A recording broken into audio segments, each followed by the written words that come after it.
आप सभी विद्यार्थियों को मेरा स्नेह भरा नमस्कार। आशा है आप सभी स्वस्थ एवं प्रसन्नचित्त होंगे। विद्यार्थियों, आज हम कक्षा 8वीं की पूरक पाठ्य पुस्तक भारत की खोज से पाठ 1 अहमदनगर का किला, इस पाठ के प्रश्नोत्तरों पर चर्चा करेंगे। विद्यार्थियों, भारत की खोज इस पुस्तक के लेखक पंडित जवाहरलाल नेहरू थे। तो आइए सबसे पहले हम इनका जीवन परिचय जानते हैं। इनका जीवन परिचय इस प्रकार है। जवाहरलाल नेहरू जी का जन्म 14 नवंबर 1889 को इलाहाबाद के अति संपन्न परिवार में हुआ था। उनके पिता का नाम मोतीलाल नेहरू तथा उनकी माताजी का नाम स्वरूप रानी नेहरू था। नेहरू जी भारत के पहले प्रधानमंत्री बने तथा उनकी पुत्री इंदिरा गांधी भी भारत की पहली महिला प्रधानमंत्री बनी। नेहरू जी का विवाह मार्च 1916 में कमला कौल के साथ हुआ था।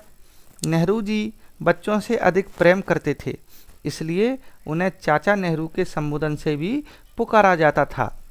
उनका स्वर्गवास 27 मई 1964 को हुआ था। आइए विद्यार्थियों, अब हम अहमदनगर का किला, इस किले से संबंधित कुछ ऐतिहासिक तथ्यों को जानते हैं। अहमदनगर का किला महाराष्ट्र के अहमदनगर के पास भिंगर नदी पर स्थित है। इसका निर्माण 15वीं और 16वीं शताब्दी के दौरान निजाम शाही वंश के पहले सुल्तान मलिक अहमद ने करवाया था। किले की दीवारें 18 मीटर ऊंची हैं, जो 22 गढ़ों द्वारा समर्थित हैं। इसकी परिधि लगभग 1.70 किलोमीटर है।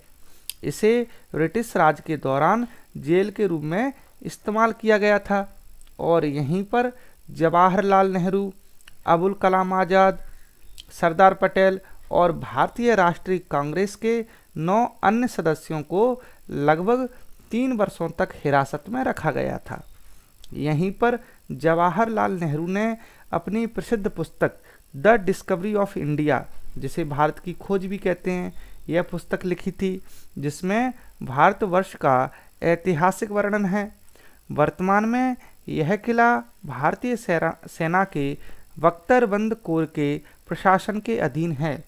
इसे पर्यटकों के लिए सुबह 10 बजे से शाम 5 बजे तक खोला जाता है। आप इस क्षेत्र में अहमदनगर का किला और उसकी ऊंची ऊंची दीवारों को देख सकते हैं।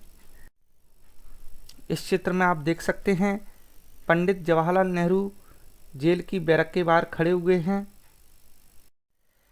यह एक ऐतिहासिक चित्र है जिसमें आप देख सकते हैं कि महात्मा गांधी से हमारे देश के पहले प्रधानमंत्री पंडित जवाहरलाल नेहरू और हमारे देश के पहले गृह मंत्री, जिन्हें लौह पुरुष भी कहा जाता है, सरदार वल्लभ भाई पटेल चर्चा करते हुए।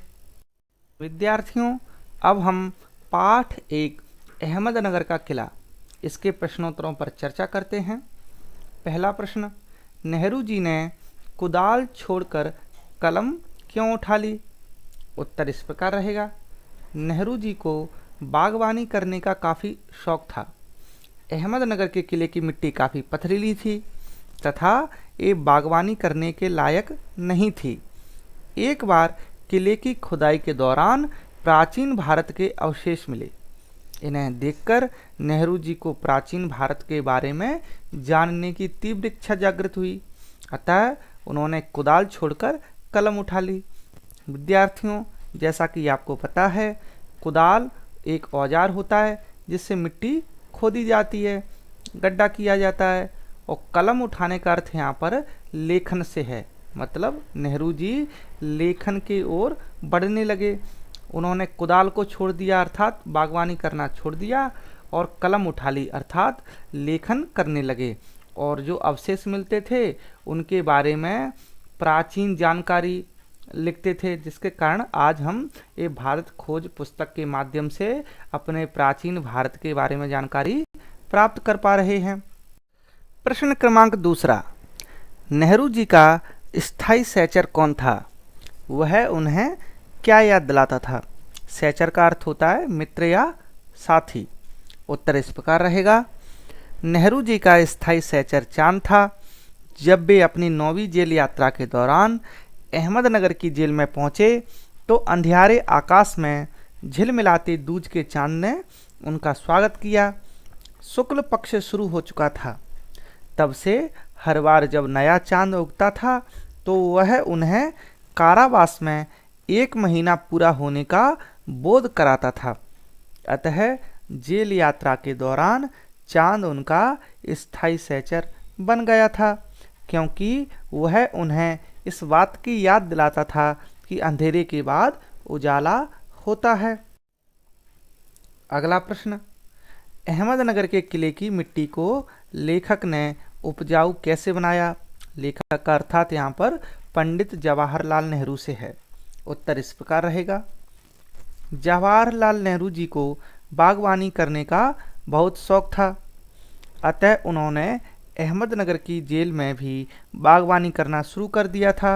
वे रोज़ कई घंटे तपती धूप में फूलों के लिए क्यारियां बनाने में समय बिताते थे तथा पौधों को पानी देते थे।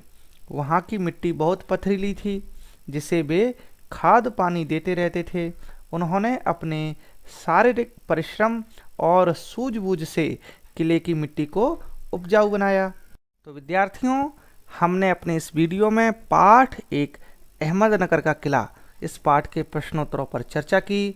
मुझे आशा है कि आपको प्रश्नोत्तर अच्छे से समझ में आए होंगे। आप सभी विद्यार्थियों का बहुत बहुत धन्यवाद। आपका दिन मंगलमय हो।